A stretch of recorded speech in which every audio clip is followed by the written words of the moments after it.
Welcome to Annie's Kitchen and you're watching Annie's Kitchen with Annie. ഇന്നിവിടെ ഉണ്ടാക്കാൻ പോകുന്ന recipe ആണെങ്കിൽ എൻ്റെ അമ്മമാർക്കും ഈ പറഞ്ഞോട്ട് മുതിർന്നവർക്ക് ആർക്കും ഈ റെസിപ്പി അങ്ങോട്ട് ഇഷ്ടപ്പെടുകയില്ല.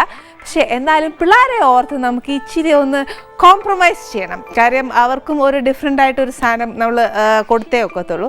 അപ്പോൾ നമ്മളിന്ന് ഇവിടെ ചെയ്യാൻ പോകുന്ന ഒരു സ്പെഗറ്റി ഉപയോഗിച്ചിട്ടാണ്. നമ്മൾ സ്പെഗറ്റി ഇൻ മീറ്റ് ബോൾസ് ചെയ്തതാണ്. പക്ഷേ ഇന്ന് ഞാൻ പറഞ്ഞില്ലേ പിള്ളേർക്കൊക്കെ ഏകദേശം നമ്മൾ ചിക്കൻ ഫ്രൈ ഉണ്ടാക്കി കൊടുക്കുകയാണെങ്കിലൊക്കെ ഫ്രൈഡ് ഐറ്റംസ് പിള്ളേർക്ക് ഇഷ്ടമാണ്. അതുകൊണ്ട് ഇന്ന് ചിക്കനും ഞാൻ ഇവിടെ വറുത്ത് സ്പെഗറ്റിയും കൂടെ ചേർന്ന് വരുമ്പം ഉണ്ടാവുന്ന ഒരു ടേസ്റ്റ് പിള്ളേർക്ക് പറഞ്ഞാൽ നല്ലോണം അറിയാം. പിള്ളേരൊന്ന് ആലോചിച്ച് നോക്കി, എന്ത് നല്ല ടേസ്റ്റാണ് അല്ലേ. അതിപ്പോൾ ഈ സന്ധ്യ നേരത്ത് നമുക്കൊന്ന് കിട്ടുവാന്നേലും നമ്മൾ എന്ത് രസമായിട്ട് കഴിക്കും. അതുകൊണ്ട് ഇപ്പം അപ്പനും അമ്മയെ ശല്യപ്പെടുത്തരുത്. ഇപ്പം പോയി എനിക്ക് പാസ്ത മേടിച്ചുകൊണ്ട് വരൂ എന്ന് പറഞ്ഞ് ശല്യം ചെയ്യരുത്. അതിലും ഭേദം അമ്മയോട് പറയണം, അമ്മ ഇപ്പം ആൻറ്റി പറയുന്ന എല്ലാ സാധനവും അമ്മ മേടിച്ചിട്ട് എനിക്ക് നാളെ ഉണ്ടാക്കി തരണം എന്ന് പറഞ്ഞ് ഇച്ചിരി വാശി പിടിക്കണം കേട്ടോ. അത് മാത്രം എനിക്ക് വേണ്ടി ചെയ്ത് തന്നാൽ മതി. പക്ഷേ ഇത് ഉണ്ടാക്കി കഴിയുമ്പോൾ നല്ല ടേസ്റ്റ് ആട്ടോ. അതുകൊണ്ട് മനഃപൂർവ്വം വഴക്കുണ്ടാക്കി ഒന്ന് ഉണ്ടാക്കിപ്പിക്കുക അമ്മയെ കൊണ്ട്. ചുമ്മാ അമ്മയും വെറുതെ വിടരുത്. ഈ റെസിപ്പി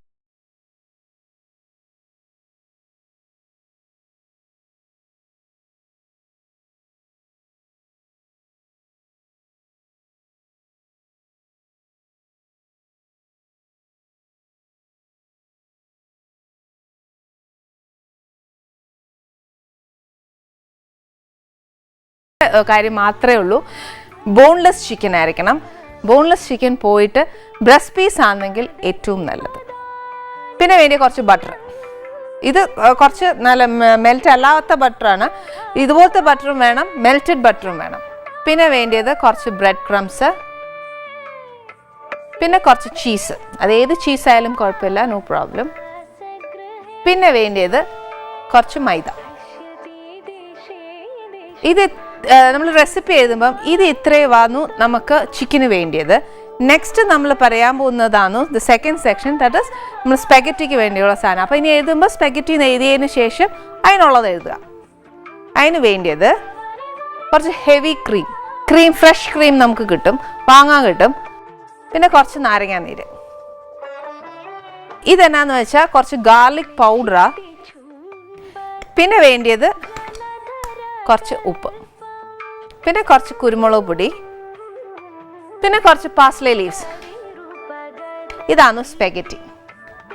പിന്നെ ഈ സ്പെഗറ്റി മേടിക്കുമ്പോൾ ഇതിന് വണ്ണം ഉള്ളതുകൊണ്ട് മെലിഞ്ഞതുകൊണ്ട് മെലിഞ്ഞത് മേടിക്കുക, തിന്നായിട്ടുള്ള സ്പെഗറ്റി മേടിക്കുക. അതല്ല ആ സ്പെഗറ്റി ഇച്ചിരി ഹാർഡാണല്ലോ, അതല്ലാന്നുണ്ടെങ്കിൽ നമ്മൾ നൂഡിൽസ് മേടിച്ച് വെച്ചാലും മതി. അതായത് എഗ് നൂഡിൽസ് മേടിച്ച് വെച്ചാലും മതി. അതും ഇതിൻ്റെ കൂടെ നല്ല കോമ്പിനേഷൻ, നോ പ്രോബ്ലം. പിന്നെ ഇതെന്നാന്നറിയാവോ, ബട്ടർ. ഞാനിത് ഇച്ചിരി മെൽറ്റ് ചെയ്ത് വെച്ചേക്കുക. ഇനിയുള്ള അടുത്ത സ്റ്റെപ്പ് എന്നാന്നറിയോ, നമ്മുടെ ചിക്കൻ ഒന്ന് മാരിനേറ്റ് ചെയ്യണം. ചിക്കൻ മാരിനേറ്റ് ചെയ്യാൻ ഒരുപാട് ജോലിയൊന്നുമില്ല, കുറച്ച് ജോലിയേ ഉള്ളൂ. ഈ കൺഫ്യൂഷൻ ഒന്ന് മാറ്റാൻ വേണ്ടി നമുക്കൊരു കാര്യം ചെയ്യാം. സ്പെഗറ്റിയുടെ സെക്ഷൻ കംപ്ലീറ്റ് ഞാൻ അപ്പുറത്തോട്ട് മാറ്റാം. അപ്പോൾ പിന്നെ കൺഫ്യൂഷൻ ഇല്ലല്ലോ.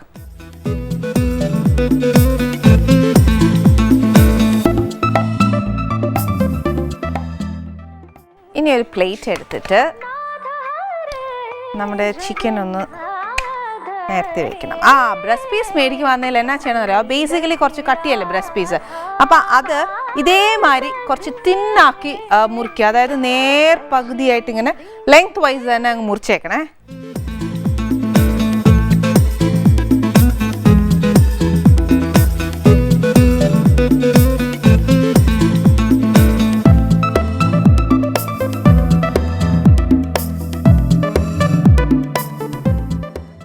ഇച്ചിരി കുരുമുളകും. എന്നാന്ന് വെച്ചാലേ ഈ ചിക്കനകത്ത് നമ്മൾ വേറെ ഒന്നും തേക്കുന്നില്ലല്ലോ. അന്നേരം ഒരു ചിക്കൻ ഒരു റോ ടേസ്റ്റ് പോലെ വരികയല്ലേ, അത് വേണ്ട. അന്നേരം ഇച്ചിരി കുരുമുളകും ഉപ്പും ഒക്കെ ഉണ്ടെങ്കിൽ ഒരു ഇച്ചിരി രുചി വരും.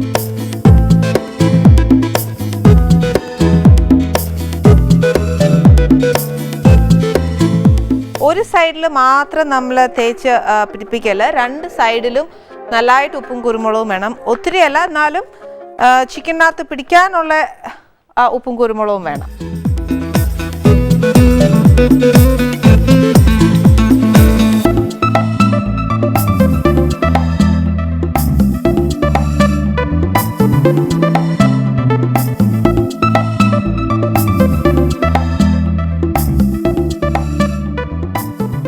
ഇപ്പോൾ 2 സെക്ഷനായിട്ട് ഞാൻ നമ്മുടെ ചിക്കൻ പെരട്ടി വെച്ചിട്ടുണ്ട്. ഇനി എന്നാ ചെയ്യേണ്ടതെന്ന് വെച്ചാൽ കുറച്ച് പ്ലേറ്റ് കഴുകേണ്ടി വരും കേട്ടോ. അത് മാത്രമേ ഉള്ളൂ എനിക്കുള്ള ടെൻഷൻ. അടുത്ത പ്ലേറ്റിൽ അതൊരു നെക്സ്റ്റ് മിക്സ്ചറാണ്. മിക്സ്ചർ എന്ന് പറയുമ്പോൾ എന്നാ ചെയ്യണ്ടേ, ഫസ്റ്റ് നമുക്ക് കുറച്ച് ബ്രെഡ് ക്രംസ് വേണം.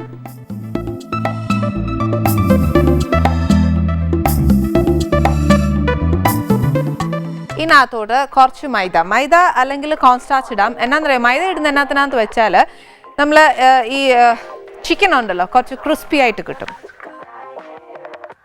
അതുകൊണ്ട് ഒത്തിരിയല്ല, എത്ര നമ്മൾ ബ്രെഡ് ക്രംസ് ഇട്ടേക്കുന്നതെന്ന് വെച്ചാൽ അതിൻ്റെ ഒരു ഇപ്പം ഞാൻ ഇട്ടേക്കുന്ന ഒരു ഫുൾ ടേബിൾ സ്പൂണാണ്. ഇതല്ല നമുക്ക് ആ മൈദയുടെ അളവ് അറിയാൻ മേലാന്നുണ്ടെങ്കിൽ ലെറ്റ് ഇറ്റ് ബി ദെയർ. നമ്മളിതിങ്ങനെ ഈ പെരട്ടി വെച്ചേക്കുമല്ലേ, മാരിനേറ്റ് ചെയ്ത് വെച്ചതിന് ശേഷം പ്രത്യേകിച്ച് ഒരു പ്ലേറ്റിൽ നമ്മൾ മൈദ വെച്ചേച്ച് ഡസ്റ്റ് ചെയ്തെടുത്തേച്ചാലും മതി. അങ്ങനെ ചെയ്താലും മതി. ഈ ഒരു കൺഫ്യൂഷൻ വരുവാണെങ്കിൽ പക്ഷേ നമുക്കൊരു ജസ്റ്റ് ഒരു ഡസ്റ്റിങ് മാത്രമേ ഉള്ളൂ.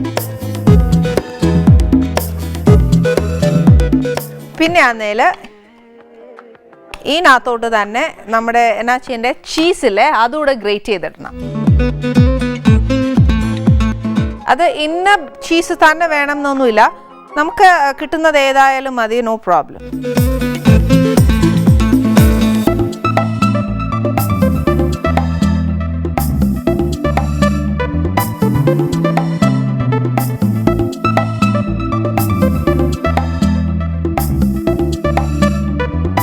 ഇനി കുറച്ച് ചീസ് നമ്മുടെ ബട്ടറിലും കുറച്ച് മതി.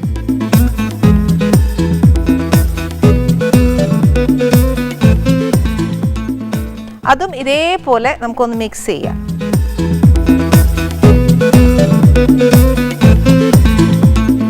ഇത് ഇങ്ങനെ മൂന്നും കൂടെ ഒരുമിച്ച് മിക്സ് ചെയ്യാൻ ഒരു കൺഫ്യൂഷൻ ഉണ്ടെന്നുണ്ടെങ്കിൽ ഒറ്റ കാര്യം ചെയ്തേച്ചാൽ മതി, ഞാൻ എളുപ്പമാക്കി തരാം. എന്നാന്നോ, ബ്രെഡ് ക്രംസ് അങ്ങനെ തന്നെ എടുക്കുക, മൈദ ഡസ്റ്റ് ചെയ്യാനുള്ളത് അങ്ങനെ തന്നെ വെക്കുക, മിക്സേ ചെയ്യണ്ട, പ്രത്യേകം വെക്കുക. പക്ഷെ ചീസ് മാത്രം എന്നാ ചെയ്യണമെന്ന് വെച്ചാൽ നമ്മുടെ മെൽറ്റഡ് ബട്ടറിൽ അതിനകത്തോട്ട് കുറച്ച് ഗ്രേറ്റ് ചെയ്തിടുക. ഇത്രയും മാത്രമേ ഉള്ളൂ. പക്ഷേ അപ്പോൾ ചിക്കൻ പ്രത്യേകമായി, മൈദ പ്രത്യേകമായി, ബ്രെഡ് ക്രംസ് പ്രത്യേകമായി, മെൽറ്റഡ് ബട്ടർ പിന്നെ പ്രത്യേകമായി. അപ്പോൾ ടെൻഷനില്ലല്ലോ. ഇനി എന്നാ ചെയ്യേണ്ടതെന്ന് വെച്ചാൽ ഈ മെൽറ്റഡ് ബട്ടറിനകത്തോട്ട് കുറച്ച് പാസ്ലേ ലീവ്സ്, അതായത് ഒത്തിരി ഒന്നും വേണ്ട, കുറച്ച് അതിൻ്റെ ഒരു ഫ്ലേവർ കിട്ടാൻ വേണ്ടിയിട്ടാണ്. പാസ്ലേ ലീവ്സ് ഇല്ല എന്നുണ്ടെങ്കിൽ ഡ്രൈഡ് മേടിക്കാം. അതായത് ആ പാസ്ലേ ലീവ്സിൻ്റെ ഫ്ലേവർ തന്നെ നമുക്ക് വേണം എന്നുണ്ടെങ്കിൽ ഡ്രൈഡ് കിട്ടും, അത് മേടിച്ചാൽ മതി. ഇപ്പം നമ്മുടെ ഇവിടെയൊക്കെ കിട്ടുമെന്നേ പാസ്ലേ ലീവ്സ്, അന്നേരം ഇച്ചിരി മേടിച്ചോ. അത് കുറച്ച് നമ്മുടെ ബട്ടറിനകത്തോട്ട് ഇടുക.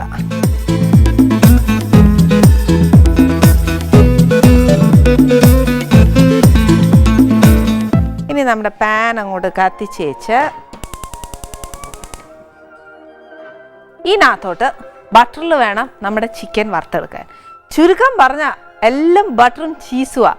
ഇതിനകത്തോട്ട് ഒത്തിരി വേണ്ട, ഈ നമ്മൾ മീനൊക്കെ വറുക്കുന്ന കൂട്ടില്ല, അങ്ങനെ ബട്ടറിനകത്ത് മുങ്ങിക്കിടന്നല്ല ഈ നമ്മുടെ ചിക്കൻ വറുക്കണ്ടേ. എന്നാൽ ബട്ടർ വേണം താനും, ഇല്ല എന്നല്ല.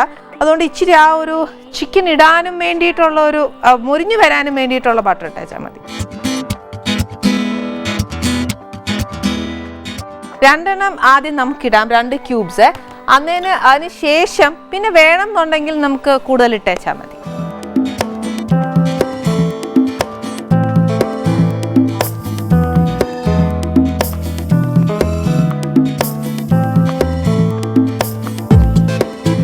അത് ചൂടാവട്ടെ. ആ സമയം first dip in the butter, പിന്നെ നമ്മുടെ മിക്സ്ചറിലേക്ക്.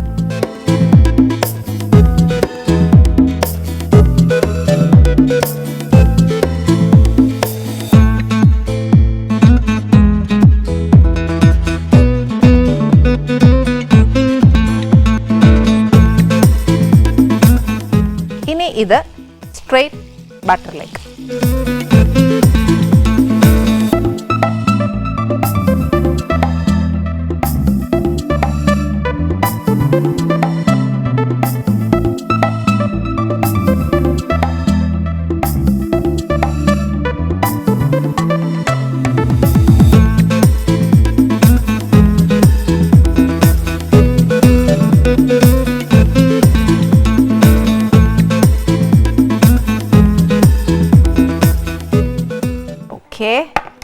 ഇതേപോലെ നമുക്ക് ആ ഫുൾ ചിക്കൻ പെരട്ടി വെച്ചേക്കുന്ന ഫുൾ ചിക്കനും ഒരു ക്രിസ്പി ബ്രൗൺ ആയിട്ട്, അതായത് നമ്മൾ ഒത്തിരി ഡീപ്പ് ഫ്രൈ അല്ല, നമ്മുടെ കട്ട്ലേറ്റ് ഒക്കെ വറുത്ത് കോരിയല്ലേ എന്ന് പറഞ്ഞ കൂട്ട് അത്രയും മതി. അത്രയത്തിന് ഫുൾ എന്നാ പറയുക ക്രിസ്പി ഫീൽ ചെയ്യണം, എന്നാൽ ഒരു ബ്രൗൺ എഫക്റ്റും വേണം. അത്രയും വറുത്ത് കോരിയേച്ചാൽ മതി.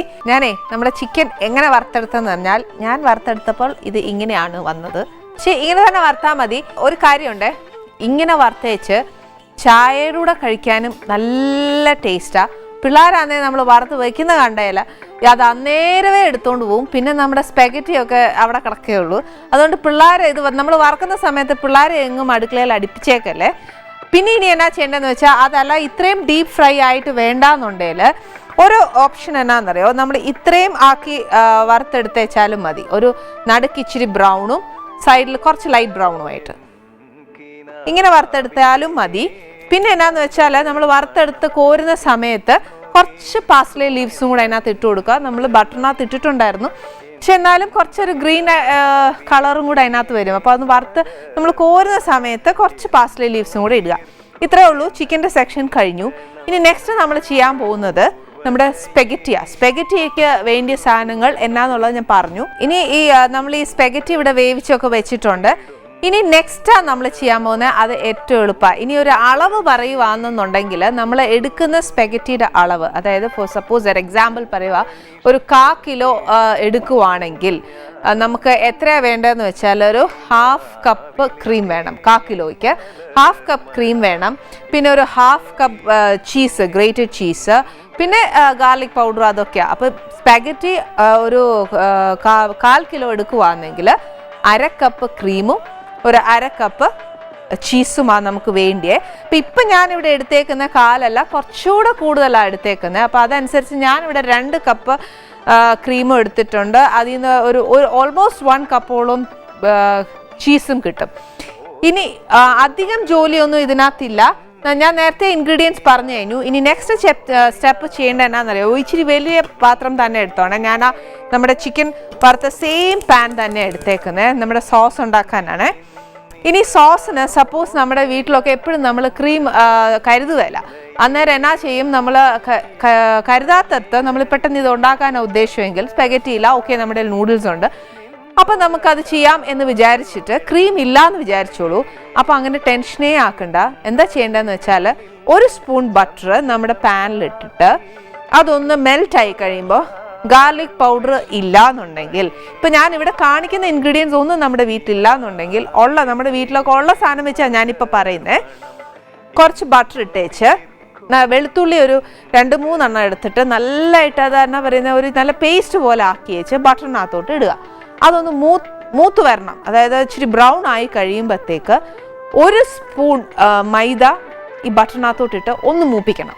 മൂത്ത് കഴിയുമ്പോഴത്തേക്ക് ഈ മൈദ മൂക്കുമ്പോഴത്തേനുണ്ടല്ലോ ഒരു നല്ല മണമാണ് വരുന്നത്. അതെന്ന് പറഞ്ഞ് കരിച്ച് കളയരുത്. ഈ മൈദ മൂക്കുമ്പോൾ ഈ പറഞ്ഞ കൂട്ട് തുമ്മലോ അങ്ങനെ ഒന്നും വരികയില്ല, ഒരു നല്ല മണമാണ് വരുന്നത്. ആ സമയത്ത് എന്നാ ചെയ്യണമെന്നറിയാമോ, ആ മൈദ മൂത്ത് കഴിയുമ്പോഴത്തേന് നമ്മുടെ വീട്ടിൽ നല്ല പാല് കാണുമല്ലേ, ഇച്ചിരി കട്ടിപ്പാലാന്നേലും കുഴപ്പമൊന്നുമില്ല, ആ കട്ടിപ്പാൽ അതിനകത്തോട്ട് 1 കപ്പ് ഒഴിക്കുക. എന്ന് വെച്ചാൽ എന്നാന്നറിയോ, ഏറ്റവും വലിയൊരു പ്രശ്നം എന്താണെന്ന് വെച്ചാൽ സൂക്ഷിക്കേണ്ടത്, പാൽ ഒഴിച്ച് കഴിഞ്ഞാൽ പെട്ടെന്ന് ഇളക്കിക്കോണം, ഇല്ലെങ്കിൽ മുഴുവൻ കട്ടയായിപ്പോവും. അതുകൊണ്ട് നല്ലതായിട്ട് ഇളക്കി ഇച്ചിരി ഉപ്പും കുരുമുളകും ഇട്ട് ഇച്ചിരി ചീസും കൂടി ഇടുവാന്നേൽ നമ്മുടെ വൈറ്റ് സോസ് റെഡിയാണ്. ഇത് നാച്ചുറലാണ്. പക്ഷേ ഇപ്പം ഞാനിവിടെ കാണിക്കാൻ പോകുന്നത് നമ്മൾ ക്രീമാണ് ഇവിടെ ശരിക്കും ഞാൻ ഒഴിക്കാൻ പോകുന്നത്. അപ്പം എൻ്റെ കയ്യിൽ ഏകദേശം 1/4 കിലോയിൽ നിന്ന് കുറച്ചുകൂടെ സ്പെഗറ്റി ഉണ്ട്. അതുകൊണ്ട് ഞാൻ എന്നാ ചെയ്യാൻ പോകുന്നത്, 2 കപ്പ് ക്രീമാണ് ഇതിനകത്ത് ഒഴിക്കുന്നത്. നല്ല കട്ടി ക്രീമാണ് വേണ്ടേ. അതായത് നമ്മൾ ഈ ക്രീമും അല്ലെന്നുണ്ടെങ്കിൽ വീട്ടിലുണ്ടാക്കുന്ന വൈറ്റ് സോസ് ആണെങ്കിൽ പോലും നമ്മുടെ സ്പെഗറ്റി മുഴുവൻ അതിനകത്ത് കോട്ടഡ് ആയിരിക്കണം, അത് മാത്രമേ ഉള്ളൂ.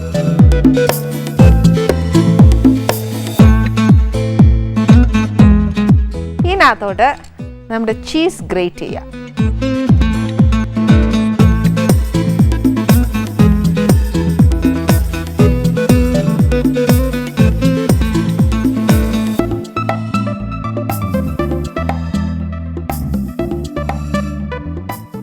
ഇതിനെ നല്ലതായിട്ടൊന്ന് മിക്സ് ചെയ്യുക.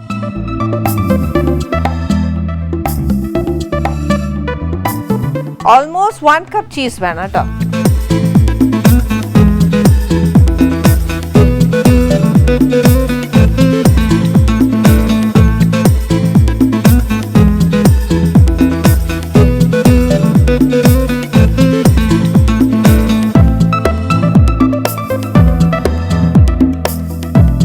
ഇതിനകത്തോട്ട് നമ്മൾ ചീസ് ഇട്ടു, ക്രീം ഒഴിച്ചു, ഇനി കുറച്ച് ഗാർലിക് പൗഡർ,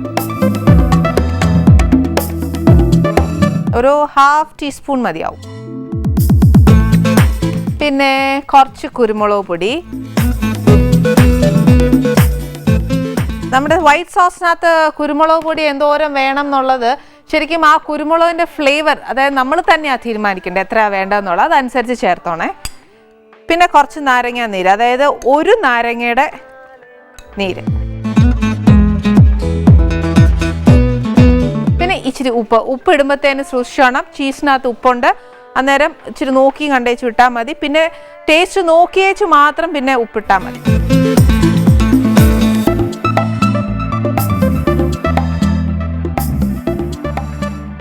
ഇനിയുള്ള ജോലി ഒന്നുമില്ല. എന്താന്ന് വെച്ചാൽ നമ്മുടെ സോസ് ഇനി ഒന്ന് തിക്കാവണം. ആ ചീസും ഒന്ന് ഉരുകിയേച്ച് നമ്മുടെ ഈ സോസിലെ അതൊന്ന് തിക്കായി കഴിഞ്ഞാൽ നമുക്ക് ഇതിനകത്ത് സ്പെഗറ്റി കോട്ട് ചെയ്താൽ മാത്രം മതി.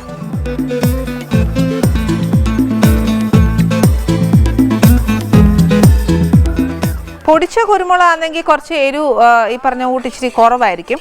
അപ്പം ഇച്ചിരി കൂടി എരിവ് വേണമെന്നുണ്ടെങ്കിൽ എന്നാ എടുക്കണമെന്നറിയാമോ, നമ്മൾ ഈ പൊടിച്ചോ മേടിക്കാതെ ഈ പറഞ്ഞ കൂട്ടി ഇച്ചിരി ചതച്ചിടുകയല്ല, ഇച്ചിരി കൂടെ ഒന്ന് നമ്മൾ പൊടിക്കുകയല്ലേ, ചതയ്ക്കുമല്ല എന്നാൽ ഇച്ചിരി പൊടിയേം വേണം. ആ ഒരു പരുവത്തിന് ഇച്ചിരി ഇട്ടേച്ചാൽ മതി.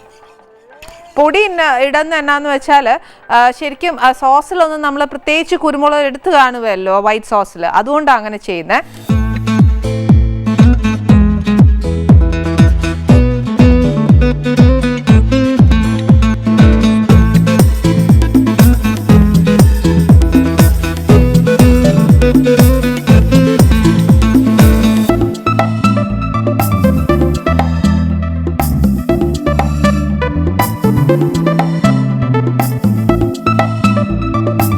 നമ്മുടെ സോസ് ഓൾമോസ്റ്റ് നല്ലോണം കുറുകണ്ട. എന്നാന്ന് വെച്ചാലേ നമ്മുടെ സ്പെഗറ്റിയും കൂടെ ഈ പറഞ്ഞ കൂട്ട് ആ സോസിനകത്തൊന്ന് പെരണ്ട് വരാനുള്ളതാണ്. അന്നേരം ഒത്തിരി അങ്ങ് കുറുക്കണ്ട, കുറച്ചൊന്ന് കുറുക്കിയാൽ മതി. എന്നേച്ച് അതായത് കുറുക്കുന്ന അളവ് എങ്ങനെയാണെന്ന് ചോദിച്ചാൽ ഞാൻ പറഞ്ഞുതരാം.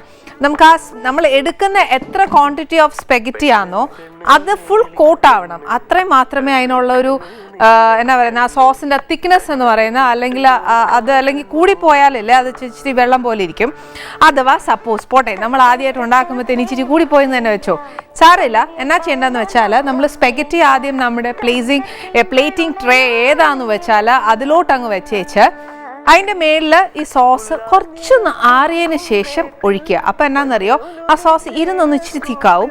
അന്നേരം ആ ഒരു തിക്നെസ്സോട് കൂടി അതിൻ്റെ മേളിൽ എല്ലാ സ്പെഗറ്റിയിലും ആ സോസ് അങ്ങോട്ട് പിടിക്കുകയും ചെയ്യും. എന്നിട്ട് എന്നാ ചെയ്യണമെന്ന് വെച്ചാൽ നമ്മുടെ ഈ വറുത്ത് വെച്ചേക്കുന്ന ചിക്കൻ ഇല്ലേ, അത് അതിൻ്റെ മേളിലോട്ടൊന്ന് നിരത്തി വെച്ചേച്ചാൽ മതി. എന്നിട്ട് ഇച്ചിരി പാസ്ലേ ലീവ്സ് ഒക്കെ ഇട്ടോ.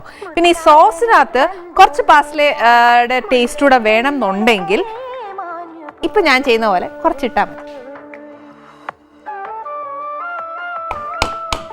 പിന്നെ ഇപ്പം ഇത്രയേ ഉള്ളൂ നമ്മൾ പറഞ്ഞ crispy cheese chicken in spaghetti. ഇത്രയേ ഉള്ളൂ സാധനം. ഇനി എന്നാന്ന് വെച്ചാൽ നമ്മൾ പ്ലേറ്റ് ചെയ്യാൻ മാത്രമേ ഉള്ളൂ. പ്ലേറ്റ് ചെയ്യാൻ ഏതെങ്കിലും മതി. ഇപ്പം ഞാൻ ഇവിടെ കരുതിയേക്കുന്നത് വലിയ ബഹളമൊന്നുമില്ല, ഒരു ചെറിയ ഒരു കാസ്ട്രോൾ പോലത്തെ ഒരു പ്ലേറ്റ് മാത്രമേ ഉള്ളൂ. ഇതിനകത്ത് വേറെ ഒന്നുമില്ല. ഇപ്പം ശരിക്കും സ്പെഗറ്റി ഇച്ചിരി നമ്മൾ വേവിച്ചങ്ങ് വെച്ചേക്കുന്നതുകൊണ്ടല്ലേ അത് ഇച്ചിരി എന്നാ പറയുന്നത് ഇച്ചിരി കട്ടിയായിപ്പോയെ. ആ സ്മൂത്ത്നെസ് നമ്മൾ വേവിക്കുമ്പോൾ നല്ല സോഫ്റ്റ് അല്ലേ, അന്നേരം അത് കഴിയുമ്പോഴത്തേനും അത് ഇച്ചിരി ഒന്ന് കട്ടിയാവും മീൻസ് ഇൻ ദ സെൻസ് ആ ചൂടോടെ ഇരിക്കുമ്പോൾ ഉണ്ടാകുന്ന സോഫ്റ്റ്നെസ് ഉണ്ടാകത്തില്ല. അപ്പം നമുക്ക് എന്നാ ചെയ്യേണ്ടതെന്ന് വെച്ചാൽ ആ സോഫ്റ്റ്നെസ് തിരിച്ച് റീഗെയിൻ ചെയ്യാൻ വേണ്ടിയിട്ട് നമുക്ക് ഈ ചൂട് സോസിലോട്ട് തന്നെ സ്പെഗറ്റി ഇടുകയും ചെയ്യാം. മാത്രമല്ല സോസിൻ്റെ ആ ഫ്ലേവർ ഇല്ലേ ഈ സ്പെഗറ്റിയിൽ വരികയും ചെയ്യും.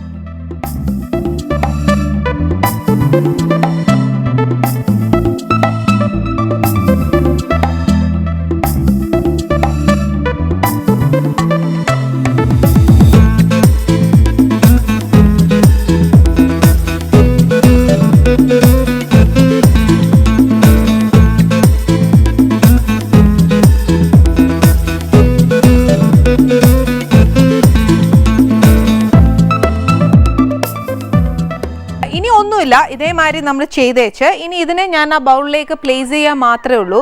എന്നിട്ട് അതിൻ്റെ മേളിൽ നമ്മൾ വറുത്ത് വെച്ചേക്കുന്ന ചിക്കൻ വെക്കുക. അതിനകത്ത് വേറെ നത്തിങ് പ്രൊസീജിയേഴ്സ് ഇസ് ദർ. പിന്നെ ലാസ്റ്റ് കുറച്ച് സ്പെഗറ്റി വെച്ചേക്കണമെന്ന് പറയുന്നത് എന്നാന്നറിയാവോ, നമ്മളിത് ഒഴിച്ചേച്ച് കുറച്ചൊന്ന് മേളിൽ ഇങ്ങനെ ഇട്ടേച്ചും ചിക്കൻ മാത്രം എടുത്ത് വെച്ചേച്ചാൽ മതി. ഈ പറഞ്ഞ കൂട്ട് ഇത് ഇച്ചിരി ചൂടാണ്. ഈ ചൂടായതുകൊണ്ട് എനിക്കിപ്പോൾ ഞാൻ ഇതിനകത്തോട്ട് പ്ലേസ് ചെയ്ത് പോകുമ്പോൾ എൻ്റെ കൈയൊക്കെ പൊള്ളും. ഞാൻ പ്രസൻറ്റ് ചെയ്തത് എങ്ങനെയാണെന്ന് നിങ്ങൾ ഇതേമാതിരി പ്രസൻറ്റ് ചെയ്യുക. പിന്നെ ഇത് നമ്മൾ ഒരാൾക്ക് സെർവ് ചെയ്യുമ്പോഴത്തേക്ക് ഒരു കാര്യം മാത്രം ചിന്തിച്ചാൽ മതി. എന്നാന്ന് വെച്ചാൽ നമുക്ക് പിസ്സ കട്ടറൊക്കെ വെച്ചേച്ച് അതിൻ്റെ ആ പോർഷൻ മാത്രം കട്ട് ചെയ്തിട്ട് ഒരു എന്നാ പറയുന്ന ഒരു പരന്ന തവിയിൽ അത് വെച്ചിട്ട് ഇങ്ങനെ എടുത്താൽ മതി. അല്ലെന്നുണ്ടെങ്കിൽ നമ്മളിങ്ങനെ എടുക്കുകയാണെങ്കിൽ അത് മൊത്തം ഒരു മെസ്സാവും. കാര്യം സ്പെഗറ്റി ഒരിക്കലും നമുക്ക് ഈ മുറിച്ചൊന്നും ഇടാൻ ഒക്കുകയല്ലോ. അപ്പോൾ പിന്നെ അതിങ്ങനെ എടുത്ത് കൊടുക്കാനേ ഒക്കത്തുള്ളൂ. ഇതേപോലെ സെർവ് ചെയ്യുക. പിന്നെ നമ്മുടെ ഗസ്റ്റിന് വരാൻ കൊടുക്കാൻ വേണ്ടിയിട്ട് ഞാൻ പ്രത്യേകം ഒരു പ്ലേറ്റിൽ അതിന് ഇതേപോലെ തന്നെ ഡെക്കറേറ്റ് ചെയ്തു. അപ്പോൾ പിന്നെ ഈ പറഞ്ഞ കൂട്ട് അതിനുമായിട്ടുള്ള യുദ്ധം വേണ്ട എന്ന് വിചാരിച്ചു. അപ്പോൾ നമ്മുടെ ഒരു break. Hi, hello, how are you? എൻ്റെ ദൈവമേ, എനിക്ക് വയ്യ. നിൽക്കൂ, എനിക്കൊരു 5 മിനിറ്റ് സമയം തരണം. എന്താണെന്നറിയോ, ഞാൻ ഒരു ഇപ്പം ഞാൻ എൻ്റെ പ്രേക്ഷകരായിട്ടൊരു ബ്രേക്ക് കഴിഞ്ഞപ്പോൾ ഞങ്ങൾ തമ്മിൽ ഇത് പ്രസന്റ് ചെയ്തു. ഓക്കെ, അതെ, അത് കഴിഞ്ഞിട്ട് പക്ഷെ ഞാൻ ഇപ്പൊ നോക്കുമ്പോൾ പ്രിയങ്ക ശരിക്കും ഒരു ബ്രേക്ക് കഴിഞ്ഞിട്ടാണ് ബാക്ക് ടു ഇൻഡസ്ട്രി അല്ലേ? ഭയങ്കര സുന്ദരിയായി, ഭയങ്കര മേക്ക് ഓവർ. എന്നാ പറ്റിയിടോ? പ്രത്യേകിച്ച് ഒന്നും പറ്റിയില്ലല്ലോ. പിന്നെ സുന്ദരിയാണെന്നോ? പിന്നെ മലയാള സിനിമയിലെ ഏറ്റവും സുന്ദരിയായ ഒരു ആക്ട്രസ് ആണ് ഏത് കാലത്തെയും. അപ്പൊ അങ്ങനെ ഒരു ആക്ട്രസിന്റെ അടുത്ത് ഞാൻ പ്രിയങ്കനെ ഞാൻ വരുമ്പോ ഞാൻ പഴയ പ്രിയങ്കയൊക്കെ പ്രതീക്ഷിച്ച് ഇവിടെ എങ്ങനെ നിൽക്കുമായിരുന്നു. പക്ഷേ you look beautiful, bold and beautiful എന്ന് പറയാലോ. Thank you. ഇതുവരെ ഞാൻ ശരിക്കും പറഞ്ഞ പ്രിയങ്കയ്ക്ക് ഒരു ഇൻട്രൊഡക്ഷൻ പോലും ഞാൻ എൻ്റെ പ്രേക്ഷകർക്ക് കൊടുത്തില്ല. കാര്യം പറഞ്ഞിരുന്നെങ്കിൽ ഞാൻ പറഞ്ഞത് മുഴുവൻ തെറ്റിപ്പോയേനെ. ഇതല്ലല്ലോ നമ്മൾ പ്രിയങ്കയെ പ്രതീക്ഷ. പക്ഷേ റിയലി ഫീലിംഗ് സോ പ്രൗഡ്. ഞാൻ പറഞ്ഞില്ലേ, ആ ഒരു ബോൾഡ് ആൻഡ് ബ്യൂട്ടിഫുൾ ആ ലേബിൾ ഇരുന്നോട്ടെ. പിന്നെ വിശേഷങ്ങൾ ഒരുപാട് ചോദിക്കാനുണ്ട്. കാര്യം വേറൊന്നുമല്ല, എനിക്കിപ്പോൾ പ്രിയങ്കയുടെ ഈ മേക്ക് ഓവർ എനിക്ക് അറിഞ്ഞേ ഒക്കത്തുള്ളൂ. ഇനി മേക്ക് ഓവർ ഒന്നുമില്ല ചേച്ചി. പ്രിയങ്ക, ഞാൻ സമ്മതിച്ചേരണോ? ഞാനും സമ്മതിക്കല്ല, എന്റെ പ്രേക്ഷകർ ഇത് കണ്ടിട്ടൊരു മേക്ക് ഓവർ ആയിട്ട് വെരി ഡിഫറൻസ്, ഒത്തിരി ഡിഫറൻസ് ഉണ്ട്. എന്തൊരു ഡിഫറൻറ്റാ. സീക്രട്ട് ഒന്ന് പറഞ്ഞേ പറ്റുള്ളൂ. അങ്ങനെയൊന്നുമില്ല, ഒരു സീക്രട്ടും ഇല്ല. ഇല്ലെങ്കിൽ ഞാൻ ഇവിടെ ഉണ്ടാക്കിയ ഭക്ഷണം ഒന്നും തരില്ല. സാരില്ല, എന്റെ അടുത്തുണ്ടല്ലോ, ഞാനെടുത്ത് കഴിച്ചിട്ട്. അയ്യോ ഈശ്വര, അത് നടക്കുകയല്ല. പക്ഷെ എന്നതേലും ഞങ്ങളുടെ പിള്ളേർക്കൊക്കെ ഒന്ന് മേക്ക് ഓവർ വേണം എന്നുണ്ടെങ്കിൽ എനി സീക്രട്ട് ടിപ്സ് ഉണ്ടെങ്കിൽ പറഞ്ഞുതരാം. അങ്ങനൊന്നുമില്ല. Why you decided to be like this? Healthy ആയിട്ടുള്ള ഫുഡ് കഴിക്കുന്നുണ്ട്, പിന്നെ പ്രോപ്പർ ഡയറ്റ്, പിന്നെ അത്യാവശ്യത്തിന് എക്സസൈസ്, യോഗ, എല്ലാം അത്യാവശ്യം. എന്നാൽ ഞാൻ ഭക്ഷണം കഴിക്കാൻ ഒരുപാട് ഇഷ്ടമുള്ള ഒരാളാണ്. കഴിക്കണമെന്ന് തോന്നുമ്പോൾ ഞാൻ നന്നായിട്ട് കഴിക്കും. അപ്പം എനിക്ക് തന്നെ ഒരു തോന്നലുണ്ടാവും, ഇല്ല കുറച്ചൊന്ന് ശരീരം കൂടി. അങ്ങനെ തോന്നുമ്പോഴത്തേക്ക് വീണ്ടും അത് കറക്റ്റ് പ്രോപ്പറായിട്ട് ഡയറ്റ് ചെയ്ത് വർക്ക്ഔട്ട് ചെയ്ത് അത് ഞാൻ കുറയ്ക്കും. ഓക്കെ, ഡയറ്റ് ചെയ്ത് വർക്ക്ഔട്ട് ചെയ്ത് കുറയ്ക്കും. അപ്പം ആ ബാലൻസിങ് ഉണ്ട്, അത് എപ്പോഴും ഉണ്ട്.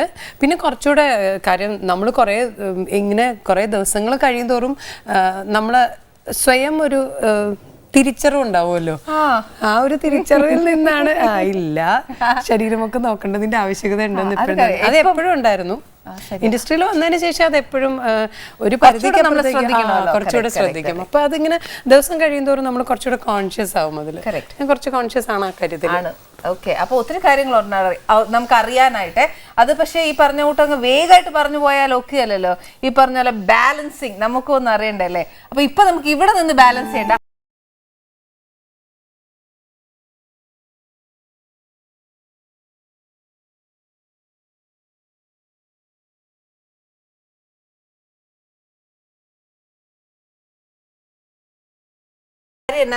ഭക്ഷണ സാധനം മുന്നിൽ തന്നിട്ട് കഴിക്കണ്ട. എനിക്ക് സത്യം പറഞ്ഞുണ്ടല്ലോ മോളെ, എനിക്ക് തരണമെന്നുണ്ട്. നമ്മള് കഴിക്കണം എന്നുണ്ട്, ചൂടുമായിട്ട് സ്പെഗറ്റി കഴിക്കുന്നതല്ല ഏറ്റവും നല്ലത്. ഇതൊക്കെ ചേച്ചിക്ക് ആഗ്രഹമുണ്ട്. അതാ, ഇതൊക്കെ എനിക്ക് ആഗ്രഹമുണ്ട്. പക്ഷേ നമ്മുടെ പ്രേക്ഷകർ പൊതുവെ ചേച്ചിയോട് ഒരു കംപ്ലൈന്റ് പറയാറുണ്ട്. എന്തറിയോ, ആഹാരം കഴിച്ചുകൊണ്ടിരിക്കുമ്പോൾ അവർ കഴിക്കാൻ പോകുമ്പോൾ പിന്നെ അടുത്ത എന്ത് വിശേഷം എന്ന് ചോദിച്ചാൽ അവർ കഴിക്കാനേ സമ്മതിക്കാറില്ല. അപ്പൊ എന്താ ചേച്ചിയുടെ ഉദ്ദേശം എന്ന് പറഞ്ഞാൽ ആഹാരം മുന്നിൽ തന്നിട്ട് ഇങ്ങനെ കൊതിപ്പിച്ചിരുന്ന്. അതെ, എനിക്കപ്പോ പിന്നെ ഒരു ടെൻഷനില്ലല്ലോ. വിശപ്പ് കൂടുന്തോറും ആഹാരത്തിനുള്ള സ്വാദും കൂടും. ശരിക്കും മോള് ഫിലിമിലേക്ക് വന്നപ്പോഴത്തേക്ക് ഏത് ഏജിലാ വന്നേ?